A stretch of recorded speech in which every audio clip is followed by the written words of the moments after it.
Karibu katika simulizi ya muuza chipsi, na hii ikiwa ni sehemu ya 3. Baada ya Abduli kumfuata Amina, Abduli alibaki amesimama kwa muda akitazama mgongo wa Amina, jinsi ulivyokuwa ukiondoka polepole, kama kwamba maisha yote yalikuwa yakimponyoka.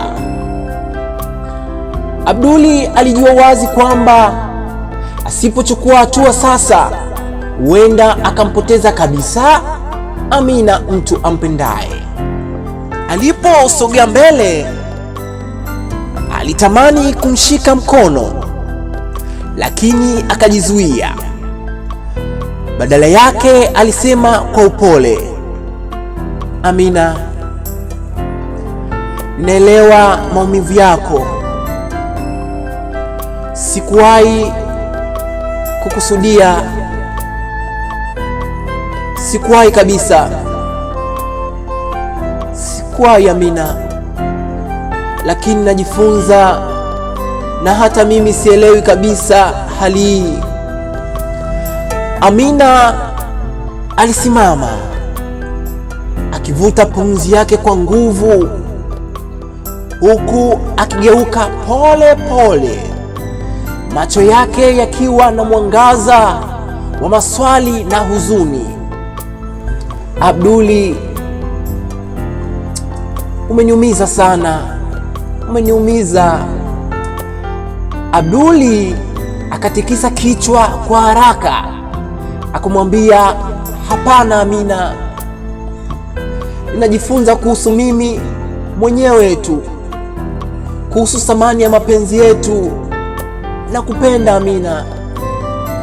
Naamini kuwa hatupaswi kuruhusu hali hii kufanya tuwe wageni wa mioyo yetu. Nakupenda." Mara kimya kikatanda kwa sekunde chache kidogo, upepo mdogo ukicheza na nywele za Amina. Alitazama chini, kisha akasema kwa sauti ya upole iliyojaa hisia kabisa, "Nahitaji muda Abduli, maana nimeumia sana." Abduli alihisi kama moyo wake umeanguka kwa sekunde moja tu, lakini alijua kuwa mapenzi ya kweli hayalazimishwi. Alimwangalia kwa jicho la upendo na kusema, "Amina, nitakusubiri. Sikatai maumivu yako, lakini nataka tukubaliane nayo moja tu." Amina akatoa tabasamu dogo tu, tena la mbali kabisa. "Tutaonana." Alipogeuka na kuanza kuondoka tena, Abduli alibaki pale akijua kuwa safari yao haikuisha, lakini ulikuwa mwanzo wa safari mpya ya mapambano ya mapenzi na utambuzi wa nafsi. Siku zilipita, lakini Abduli hakukata tamaa. Kila jioni alipomaliza kazi, aliketi nje ya mgahawa wake akitazama barabarani kwa matumaini ya kumwona Amina akipita, lakini hakuona dalili zozote zile za uwepo wake huyo Amina. Ilikuwa kama Amina ametoweka kabisa kutoka katika maisha yake. Na usiku mmoja, akiwa ameshika kikombe cha kahawa mkononi, Abduli alisikia simu yake ikilia. Alipoiangalia, moyo wake uligonga kwa nguvu. Ilikuwa ni simu ya Amina. Alijikusanya haraka na kupokea simu kwa sauti ya upole lakini yenye msisimko wa ndani kabisa. "Amina, hello. Nimekuwa nikusubiri kwa muda mrefu sana Amina. Abduli alisema kwa hisia. Kulikuwa na kimya kifupi kabisa kabla ya Amina kujibu kwa sauti tulivu. Abduli, nilihitaji muda wa kufikiria, lakini siwezi kuficha ukweli kwamba nakukosa. Abduli alifunga macho kwa sekunde chache, akihisi kama maneno hayo yalipunguza mzigo mkubwa ndani yake. Naweza kukuona?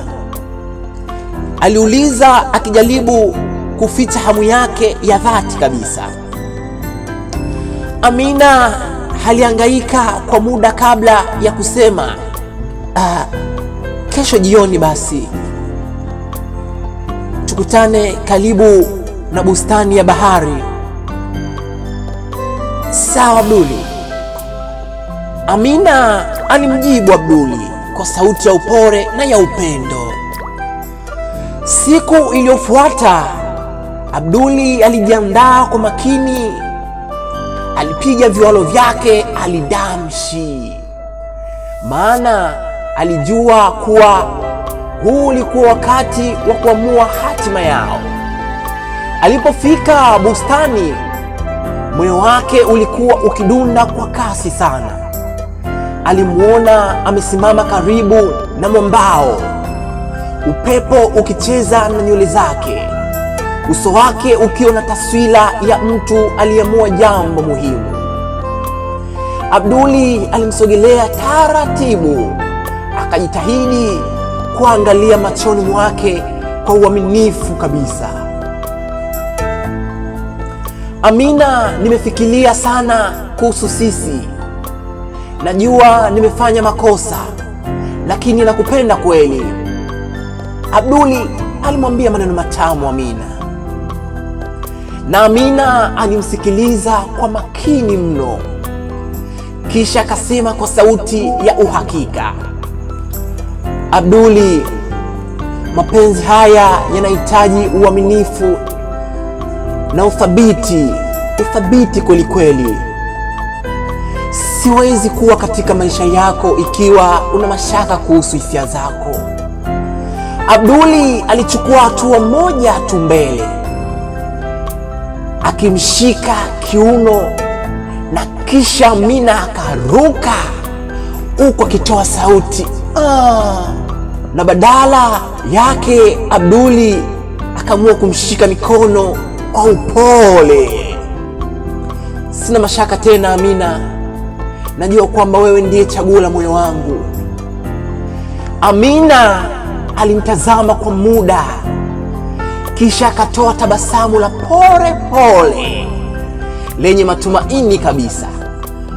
Amina akamwambia Abduli, nakupenda, huku akizungumza na lugha ya kigeni. Abduli, I love you.